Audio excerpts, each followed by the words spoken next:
If I had to pick one boa species that I thought was the best pet boa for most reptile keepers, it would be the Kenyan sand boa. And here's 10 reasons why.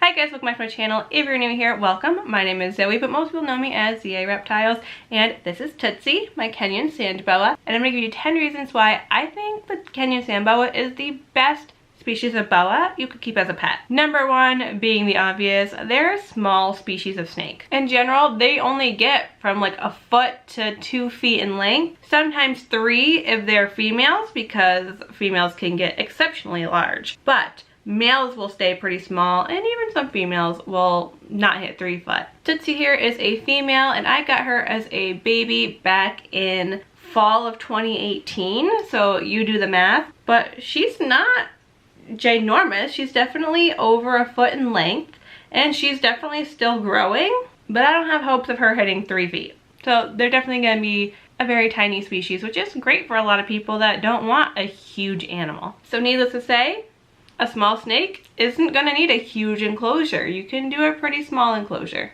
And I say small lightly. I don't mean go for like a 10-gallon tank. We still want to provide quite a bit and go above and beyond for our animals. So when deciding what size tank to get for a snake, my general rule of thumb is I like the snake to be able to fully stretch out in their enclosure. So I have Tootsie in a 24 by 18 enclosure from Reptiles, which I love, and it suits her perfectly. She can stretch out, she has room to explore and move around, there's a heat gradient. So I would say anything from like 20 to 30 gallons, depending on the size of your snake, would be awesome. Of course, if you end up with one of those big 3-footer females, those suckers are huge. So you're gonna have to go with something a little bit bigger. So you'll have to decide your enclosure based off of the size of your snake. But nonetheless, you're not needing humongous enclosures that are gonna take up a lot of space. Going off of the small things they can have, because they're a small snake, their prey is going to be relatively small, which means it's going to be relatively inexpensive. I think Tootsie's mice don't even cost me $1.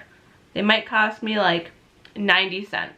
Now Tootsie eats roughly every 10 to 14 days. She's getting fed probably roughly 3 times a month. So you think 90 cents a mouse and she's only eating 3 to 4 times a month? That's like nothing. Now of course this will depend on where you get your rodents from. I get mine from a fairly local supplier who has great prices, and I don't have to pay for shipping because I go and pick them up. The next reason they are like the best pet boa is they're fairly inexpensive. Now they used to be more inexpensive. When I got Tootsie, I paid $60 for her. Now you're probably looking at over $100 for a sand boa, but that's still a lot less than what you're looking at for other boas, like various red-tailed boas or 𝘬𝙪𝙁 boas.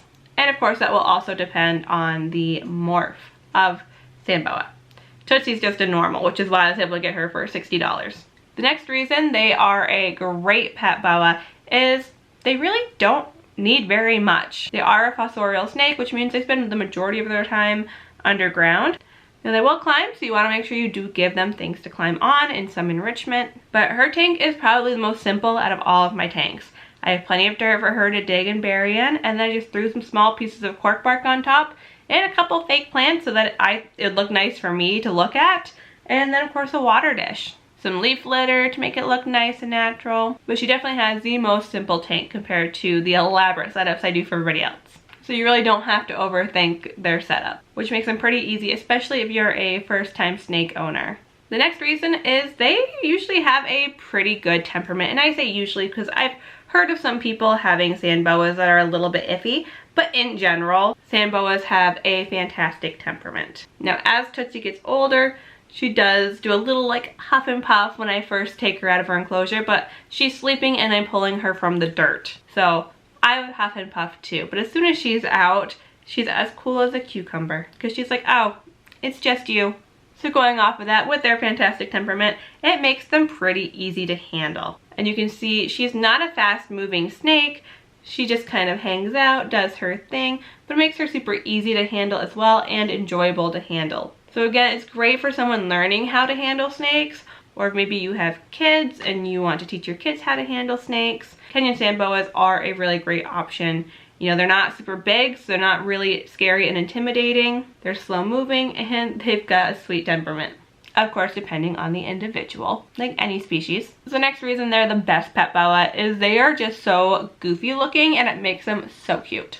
They've got this goofy little face with their eyes on top of their head, and it is just so cute and just so derpy looking, and I love it. The next reason they're awesome is they are considered an arid species, which means they don't need a super high humidity, which in turn makes them pretty easy to care for, especially if you live somewhere dry like I do, where it can be difficult to maintain higher humidity levels. I always argue that if I had to pick one species as my easiest one, it would be Tootsie. She really doesn't need much from me. Very rarely do I spray her Enclosure. Now yes, they don't require high humidity, but it's still a good idea to provide a humid hide for when they're shedding. Now the final reason that I think the Kenyan sand boa is an awesome pet boa is, we kind of mentioned it earlier, they do come in different morphs. So if this brown and black pattern isn't really your cup of tea, there are other colors out there. There's some that are a little more like pinkish, but I personally really like the natural colors of the sand boas. The colors really remind me of like Halloween, which is why her name is Tootsie, after a Tootsie Roll. I wanted to name her after like a Halloween candy, but it still had to be a goofy cute name, so Tootsie just worked. But like a lot of snakes, you can find different morphs and find one that fits your fancy. Do you think the Kenyan sand boa is the best pet boa? Do you think that there's a different boa that is the best pet boa? Leave a comment below and let me know. And as always, thank you guys for watching, and we'll see you for the next video. Bye!